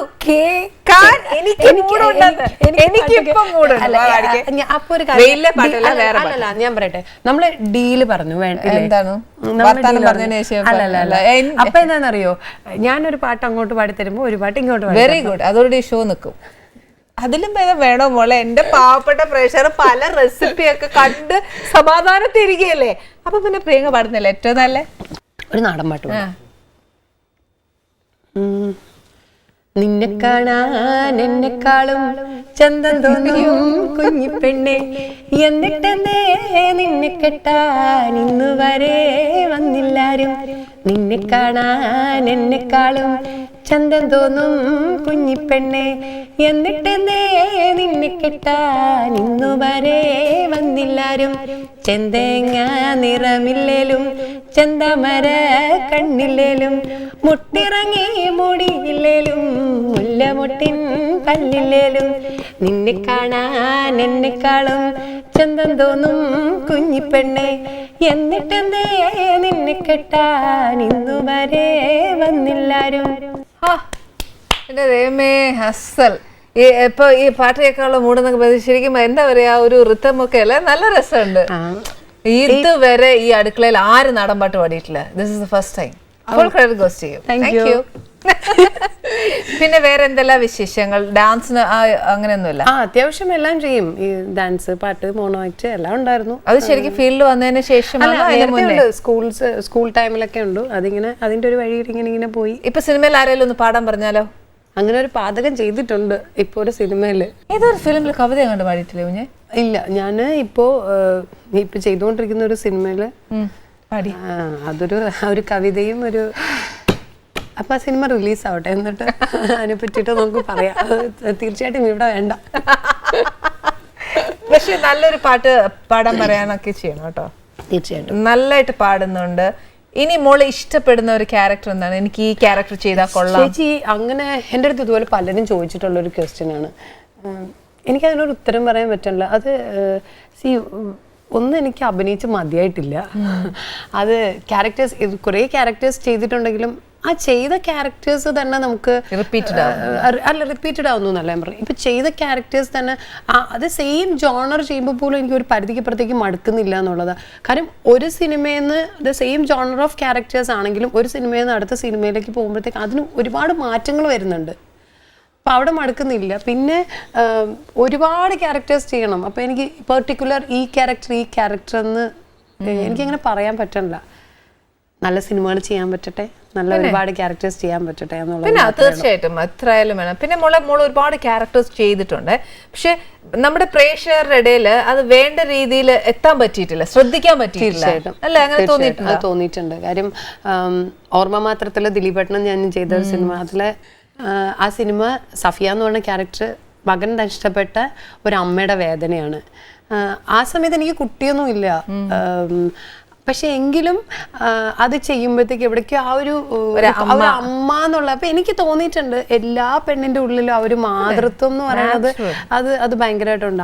അമ്മയല്ല അങ്ങനെ ഒരു പരിധിക്കപ്പുറത്തേക്ക് ആ ഒരു ഫീലിങ്സ് അറിയില്ല. പക്ഷെ എങ്കിലും ഞാൻ ഇന്നും ആ സിനിമ വല്ലപ്പോഴൊക്കെ ടി വിയിൽ വരുമ്പോഴത്തേക്ക് കാണുമ്പോഴത്തേക്കും അതെവിടേക്ക് ആ ഒരു മാതൃത്വം ഫീൽ ചെയ്യുന്നുണ്ടല്ലേ എന്ന് എനിക്ക് തോന്നാറുണ്ട്. എനിക്ക് ഭയങ്കര ഇഷ്ടമുള്ളൊരു സിനിമയാണ് അമ്മയാണ് സത്യം. എന്നിട്ട് എനിക്ക് ഞാൻ പറയട്ടെ, ഇന്ത്യൻ സിനിമയിൽ പോലും ഒരു പെൺകുട്ടി ആണായിട്ട് അത് ആണാണെന്ന് ഒരു മനുഷ്യനും കണ്ടുപിടിക്കാൻ പറ്റാത്ത. സീരിയസ്ലി ഞാൻ എത്ര പ്രാവശ്യം ഞാൻ ചേച്ചിയെ സുഖിപ്പിക്കാൻ പറയുന്നൊന്നുമല്ല. സീരിയസ്ലി എനിക്ക് ഭയങ്കര ഇഷ്ടമാണ്. ഭയങ്കര ഇന്നസെന്റ് ആണ്. അതിന് മുടി മുറിച്ചിരുന്നോ? മുടി മുറിച്ചു. അത് ഡെഡിക്കേഷൻ അല്ലേ? റിയലി. പക്ഷെ ഡെഡിക്കേഷൻ ആണോ എന്ന് എനിക്കറിയാൻ മേലമുള്ള അത്രയും ഞാൻ ആ സമയത്ത് അത്രയും ഒരു ആക്ട്രസ് ഡെഡിക്കേറ്റഡ് ആവണം, അല്ലെങ്കിൽ ക്യാരക്ടർ ചെയ്യാൻ അങ്ങനെ ചിന്തിക്കണം. നമ്മള് പ്ലാൻഡ് അല്ല, നമ്മുടെ ഉള്ളിൽ നിന്ന് ഞാൻ അങ്ങ് സമ്മതിച്ചു. പക്ഷെ മേനോനങ്ങൾ എന്നോട് ആദ്യമായിട്ട് പറഞ്ഞ ഒരു ആക്ടർ ആൺകുട്ടിയുടെ വേഷമാണ് ചെയ്യേണ്ടതെന്ന് പറഞ്ഞപ്പം എനിക്ക് അതിനു വേണ്ടി ഞാനൊരു ഹോംവർക്സ് ആയിട്ടൊന്നും ചെയ്തില്ല. പക്ഷെ ചേച്ചി അത് വിഗ് വെച്ച് അഭിനയിച്ചിരുന്നെങ്കിൽ അതിനൊരു ഒരുപാട് ഞാൻ പറയുന്ന ഇന്ത്യൻ സിനിമയുടെ കാര്യമാണ്. ഇന്ത്യൻ സിനിമയിൽ ഒരുപാട് ഫീമെയിൽ ആക്ട്രസ് ഇങ്ങനെ മെയിലായിട്ട് അഭിനയിച്ചിട്ടുണ്ട്. പക്ഷേ ഭയങ്കര റിയലിസ്റ്റിക് ആയിരുന്നു. Thank you. അതിന് ഫുൾ ക്രെഡിറ്റ് ഓഫ് കോഴ്സ് മേനോനകളിന് കൊടുക്കണം. കാരണം എനിക്ക് അഭിനയിക്കാൻ എന്താണെന്ന് അറിയില്ല. പക്ഷെ ദൈവം തന്ന ഒരു അനുഗ്രഹമായിട്ടേ ഞാൻ കാണുന്നുള്ളൂ. എന്നെ കൊണ്ട് അത്രയും ഭഗവാൻ ചെയ്യിപ്പിച്ചില്ലേ. എൻ്റെ ഈ പറഞ്ഞ കൂട്ട് എൻ്റെ അടുക്കളയിൽ വന്നിട്ട് എന്നോട് ഒത്തിരി വിശേഷം പറഞ്ഞ് എന്തെല്ലാം കാര്യങ്ങളാണ് പറഞ്ഞത്. Priyanka is basically bold and beautiful. You should appreciate Har in each and every attitude അല്ലേ? എല്ലാ കാര്യത്തിലും പ്രിയങ്ക ഭയങ്കര പ്ലാൻഡ് ആണ്. അതിൽ ഒരു എന്താ പറയുക, ഒരു സ്ത്രീ എന്ന നിലയ്ക്ക് അല്ലെങ്കിൽ ഒരു പെൺകുട്ടി എന്ന നിലയ്ക്ക് അത് നല്ലൊരു കാര്യമാണ്. എല്ലാ വിജയങ്ങളും ഉണ്ടാവട്ടെ. Thank you. പിന്നെ ഇവിടെ വന്നതിന് ഒരു സ്പെഷ്യൽ താങ്ക്സ്. പോരാ, പിന്നെ ആഹാരം തരണമായിരിക്കല്ലേ? കുറെ നേരമായിട്ട് ഭക്ഷണം എടുത്തു വെച്ചിട്ട് സ്പെഗറ്റിയാണ് ഇത് തുടരുത്. സോറി. അപ്പൊ പിന്നെ എനിക്ക് തന്നേക്കാം, നോ പ്രോബ്ലം.